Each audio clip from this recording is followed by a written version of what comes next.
Okay, EVS 2019 and 20 के question हम इसमें सॉल्व करेंगे, जिसमें फर्स्ट क्वेश्चन है आपका, Which of the following disasters belong to the category of nuclear disaster? इनमें से कौन सा डिजास्टर है जो न्यूक्लियर डिजास्टर की कैटेगरी से आता है? ठीक है, न्यूक्लियर डिजास्टर मींस जहाँ पे जो न्यूक्लियर रेडिएशंस होती हैं उनके डिजास्टर की वजह से डिजास्टर्स हुए हैं जहाँ पे, ठीक है, अलग अलग जगह पे। तो न्यूक्लियर में आपके जो यूरेनियम वगैरह है, थोरियम है, वो सारा आपका आ जाता है इसमें। तो फर्स्ट है इसमें Fukushima disaster, Chernobyl disaster, 3 mile island incident and the love canal disaster.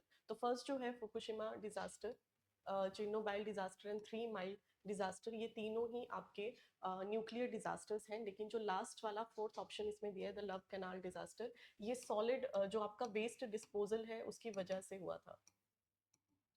Waste disposal, ठीक है, वेस्ट डिस्पोजल की वजह से, मतलब ये न्यूक्लियर से रिलेटेड नहीं है। तो इसमें तीनों ही आपके करेक्ट होंगे, फोर्थ ऑप्शन गलत होगा। तो 1, 2 एंड 3।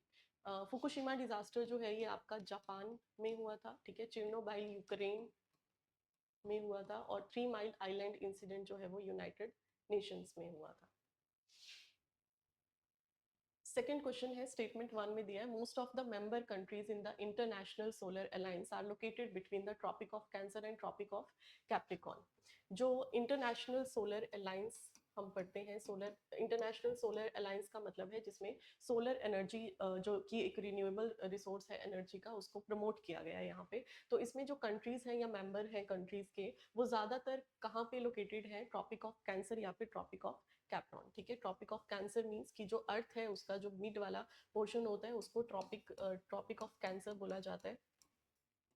अब इस ही एरिया की ज़्यादा कंट्रीज जो है इसमें इंटरनेशनल सोलर अलायंस में पार्टिसिपेट करती हैं, क्योंकि ट्रॉपिक ऑफ कैंसर में क्या होता है, ये जो लेयर है यहाँ पे सन रेज जो है वो डायरेक्टली फॉल करती हैं, और सोलर एनर्जी के लिए हमें सनलाइट या जो सन की रेज है वो इंपॉर्टेंट होती है। तो फर्स्ट ऑप्शन इसमें, सॉरी, फर्स्ट स्टेटमेंट इसमें करेक्ट होगा। सेकेंड है, Japan is a member country of the international solar alliance. अब जो जापान है ये आपका ट्रॉपिक ऑफ कैंसर में लाई भी नहीं करता है, लेकिन ये फिर भी मेंबर है इंटरनेशनल सोलर अलायंस का। तो इसमें दोनों ही स्टेटमेंट करेक्ट होगी, बोथ 1 एंड 2। नेक्स्ट है, the Paris agreement aims to limit the temperature rise in this century by how many degree Celsius above the pre industrial level. जो Paris agreement हम पढ़ते हैं, जो कि ग्लोबल टेम्परेचर को reduce करने के बारे में बताता है, कि जो ग्लोबल वार्मिंग हो रही है उसको हम टेम्परेचर को रिड्यूस करके लेके आएंगे। तो ये कितने लेवल तक रिड्यूस करने की बात कर रहे हैं? 1 डिग्री सेल्सियस, 2 डिग्री, 0.5 डिग्री और 3 डिग्री। तो इसका जो आंसर है वो होगा 2 डिग्री सेल्सियस। Next question है, night time temperatures in the central part of a city are generally higher than those over the surrounding rural areas. Night time पे जो टेम्परेचर है वो central parts of the city, मतलब city में वो generally higher होता है अगर हम उसको रूरल एरिया से कंपेयर करें, ठीक है। तो ये स्टेटमेंट करेक्ट है। जो टेम्परेचर है वो आपके रूरल एरियाज में रात के टाइम पे कम होता है, और जो सिटी वाले एरिया है उसमें ज्यादा होता है। रीजन में दिया है, radiation losses over the losses over the urban areas are less than that over the rural areas. Radiation losses जो होते हैं वो अर्बन एरियाज में ज्यादा होते हैं in comparison to the rural area, ठीक है। तो ये रीजन भी करेक्ट है, क्योंकि जो सिटीज होती हैं या अर्बन एरियाज होते हैं वहाँ पे ज्यादातर मटेरियल का यूज होता है, जैसे कंक्रीट मटेरियल का यूज किया जाता है, सीमेंट है, या बिल्डिंग्स बनाने के लिए जो मटेरियल यूज किया है, ठीक है। तो उसमें ज्यादा से ज्यादा रेडिएशन जो है वो उसको एब्जॉर्ब कर लेता है, ठीक है, जिसकी वजह से हीट होती है। और रूरल एरियाज में जैसे अलग मटेरियल का यूज किया जाता है घर बनाने के लिए, तो उसमें जो रेडिएशन है वो कम होगी। तो रीजन भी इसमें करेक्ट है। ऑप्शन नंबर ए इसमें करेक्ट हो जाएगा। असर्शन में दिया, the impact of a natural disaster does not depend on socio economic factors. जो आपका नेचुरल डिजास्टर्स होते हैं, कुछ भी हो सकता है, जैसे फ्लड आना, अर्थक्वेक हो गया, सुनामीज हो गई, तो ये डिपेंड नहीं करता है सोशियो इकोनॉमिक फैक्टर्स पे, ठीक है। तो ये स्टेटमेंट गलत है। सोशियो इकोनॉमिक फैक्टर्स में जो आपकी पुअर कम्युनिटीज होती हैं वो ज़्यादा इम्पैक्ट करती हैं अगर कोई भी नेचुरल डिजास्टर आता है तो वो कहीं ना कहीं इम्पैक्ट होता है सोशियो इकोनॉमिक फैक्टर से। तो फर्स्ट इसमें गलत हो जाएगा। रीजन है, natural disaster do not discriminate between people of society and other communities. Natural disaster जो है वो डिस्क्रिमिनेट नहीं करता है लोगों में कि वो पुअर है या रिच है। तो सोसाइटी के जो लोग हैं उन या कम्युनिटीज के जो लोग हैं उनमें डिस्क्रिमिनेट नहीं करता है। तो सेकंड ऑप्शन इसमें करेक्ट होगा, मतलब रीजन इसमें करेक्ट होगा। तो A is false and R is true. Under Kyoto Protocol, the first commitment period for reduction of greenhouse gas emission by 37 industrialized and European community countries was. जो Kyoto protocol हम पढ़ते हैं,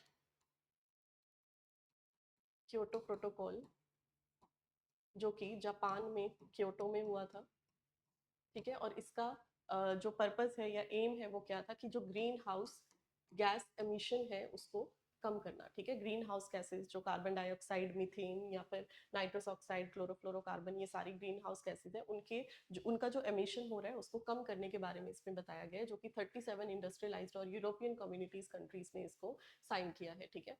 तो ये कौन से ईयर में काम करता है, तो इसमें ऑप्शन नंबर सी करेक्ट होगा, 2008 से लेके 2012 तक। Exposure to noise pollution causes, जो नॉइज पॉल्यूशन होता है उसके एक्सपोजर से क्या क्या चीज़ें हो सकती हैं। वेकनिंग ऑफ इम्यून सिस्टम, जो इम्यून सिस्टम है जो हमें डिसीजेस से फाइट करने में हेल्प करता है, वो वीक हो सकता है। स्लीपलेसनेस, नींद ना आना, इंसोम्निया, डिप्रेशन जैसी डिसीजेस हो सकती हैं। स्पीच इंटरफेरेंस, बात करने में इंटरफेरेंस हो सकता है अगर आप किसी लाउड नॉइस के बीच में हो। इंक्रीज इन ब्लड प्रेशर, जो ब्लड प्रेशर है वो इंक्रीज हो सकता है। Shift in threshold of hearing, जो हियरिंग की आपकी रेंज है वो शिफ्ट हो सकती है। एंड रेस्पिरेटरी प्रॉब्लम्स या फिर रेस्पिरेशन से रिलेटेड जो प्रॉब्लम्स है वो हो सकती हैं, ठीक है। तो इसमें 1 से लेके 5 तक सारे ही ऑप्शन जो है वो करेक्ट है, लेकिन रेस्पिरेटरी प्रॉब्लम्स जो है ये आपका रिलेटेड होता है एयर पॉल्यूशन से, एयर पॉल्यूशन से, ठीक है। तो ये नॉइस पॉल्यूशन से रिलेटेड नहीं है, तो ऑप्शन 1, 2, 3 एंड 4 इसमें करेक्ट होगा 5 तक, ऑप्शन नंबर ए। नेक्स्ट है the potential of geothermal power in India is approximately. India में जो जियोथर्मल पावर है या एनर्जी हम जनरेट करते हैं उसका पोटेंशियल कितना रखा गया है, ठीक है। जियोथर्मल एनर्जी होती है जो हम अर्थ का जो इनर टेम्परेचर होता है उससे एनर्जी को जनरेट करते हैं, ठीक है। तो geothermal power India is approximately कितना होगा, 10 गीगावाट। फर्स्ट ऑप्शन इसमें करेक्ट हो। Which of the following air pollutants are produced from room deodorizers? जो एयर पॉल्यूटेंट्स है इनमें से कौन सा एयर पॉल्यूटेंट है जो प्रोड्यूस होता है जब आप रूम डिओड्राइजर्स का यूज करते हो, ठीक है। रूम के लिए जो हम यूज करते हैं उसमें कौन सा एयर पॉल्यूटेंट प्रेजेंट होता है। तो ये आपका क्वेश्चन जो है ये इंडोर एयर पॉल्यूशन से भी रिलेट हो सकता है। इंडोर एयर पॉल्यूशन जो कि किसी घर के अंदर होगा, ठीक है। Inhale particulate matter, inhalable particulate matter, ठीक है, मतलब जो वो छोटे पार्टिकल्स जिनको आप इनहेल कर सकते हो, ठीक है। पर्टिकुलेट मैटर जो है वो ज्यादातर आपके अलग अलग साइज में देखने को मिलते हैं, जैसे PM2.5 हो गया। तो इसमें पर्टिकुलेट मैटर जो है ये ज्यादातर आपके जो फॉसिल फ्यूल है उनको बर्न करने से या फिर जो फ्यूमिगेंट्स हैं उनमें से रिलीज होते हैं, पेस्टिसाइड से, सॉलिड, लिक्विड, गैशियस फॉर्म में, तीनों में हो सकता है। तीसरा है कार्बन मोनोऑक्साइड, सॉरी सेकंड है कार्बन मोनोऑक्साइड। कार्बन मोनोऑक्साइड भी आपका फॉसिल फ्यूल को बर्न करने से रिलीज होता है। ओजोन, ओजोन जो है ये आपका बनाता है वॉलेटाइल ऑर्गेनिक कंपाउंड, नाइट्रोजन के ऑक्साइड मिलके और लाइट की प्रेजेंस में ये ओजोन की फॉर्मेशन करते हैं, ठीक है। और ये ओजोन एक पॉल्यूटेंट है, ये स्ट्रेटोस्फियरिक वाला ओजोन नहीं है, ये ट्रोपोस्फियरिक वाला ओजोन है। ट्रोपोस्फियरिक ओजोन जो कि बैड ओजोन होता है, तो ओजोन जो है ये भी आपका डिओड्रेंट्स में नहीं होता। और लास्ट है वॉलेटाइल ऑर्गेनिक कंपाउंड्स, VOC, जो कि कुछ टाइम तक स्टे करते हैं। ये वॉलेटाइल ऑर्गेनिक कंपाउंड्स इसमें एग्जांपल सॉरी जो ऑप्शन है वो वॉलेटाइल ऑर्गेनिक कंपाउंड्स होगा, क्योंकि जो रूम डिओड्राइजर्स होते हैं इंडोर एयर पॉल्यूशन में इनमें ज़्यादातर आपको वॉलेटाइल ऑर्गेनिक कंपाउंड्स देखने को मिलते हैं, जैसे कि बेंजीन, जैसे कि फॉर्मल्डिहाइड, जैसे कि टोलिन।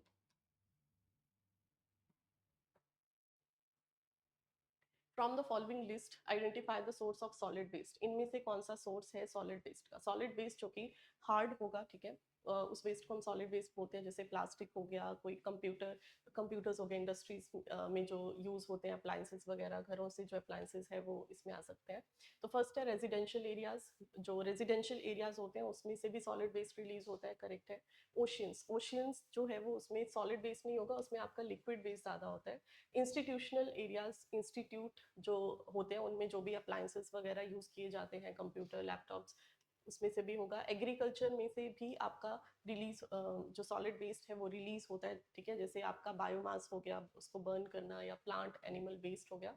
और डस्ट स्टॉर्म्स जो है, डस्ट स्टॉर्म्स जो नेचुरल फिनोमिना है, तो इसमें आपके डस्ट पार्टिकल्स होते हैं, तो इसमें कोई आपका सॉलिड वेस्ट का फिनोमिना आप नहीं ऐड कर सकते हो, तो इसमें फर्स्ट, ये सेकंड नहीं होगा, third and fourth, option number D इसमें करेक्ट होगा। Identify the source of soil pollution from the following list. इनमें से कौन सा सॉइल पॉल्यूशन का सोर्स है? सॉइल पॉल्यूशन वो पॉल्यूटेंट्स जो आपकी सॉइल को इनफर्टाइल बना देते हैं, या फिर इरोजन भी उससे हो सकता है। इंडस्ट्रियल एफ्लुएंट्स, एफ्लुएंट्स होते हैं जो लिक्विड वेस्ट है, इंडस्ट्री से जो केमिकल्स या मेटल्स, हैवी मेटल्स रिलीज होते हैं, वो सॉइल को खराब कर सकते हैं। सेकेंड है यूट्रोफिकेशन। यूट्रोफिकेशन एक ऐसा प्रोसेस है जिसमें कुछ न्यूट्रिएंट्स की जो कंसंट्रेशन है वो इंक्रीज हो जाती है, ठीक है। ज़्यादातर नाइट्रोजन एंड फॉस्फोरस जो है उसकी कंसंट्रेशन इंक्रीज होने की वजह से न्यूट्रिएंट इंक्रीज हो जाते हैं, जिसकी वजह से क्या हो सकता है? एल्गल ब्लूम हो सकता है। एल्गल ब्लूम मीन्स कि जो एल्गी वाटर में ग्रो करती है वो बहुत ज़्यादा एक्सेस में ग्रो होगी, जिसकी वजह से जो एक्वेटिक लाइफ है उस पर हार्मफुल इम्पैक्ट पड़ता है। तो ये आपका सॉइल पॉल्यूशन से रिलेटेड नहीं है, ये रिलेटेड है वाटर पॉल्यूशन से।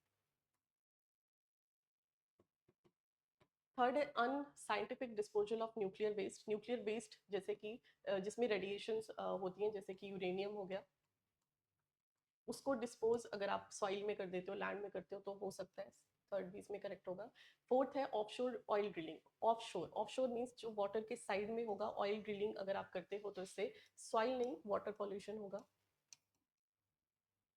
और लास्ट है improper management of septic system. Septic system means जो आपका सीवेज है या डोमेस्टिक वेस्ट है, उसमें भी आपका सॉलिड वेस्ट या फिर प्रेजेंट होता है, और जो आपकी सॉइल को खराब कर सकता है, लैंड को खराब कर सकता है। तो इसमें first, third and fifth, first, third and fifth, C option इसमें करेक्ट होगा।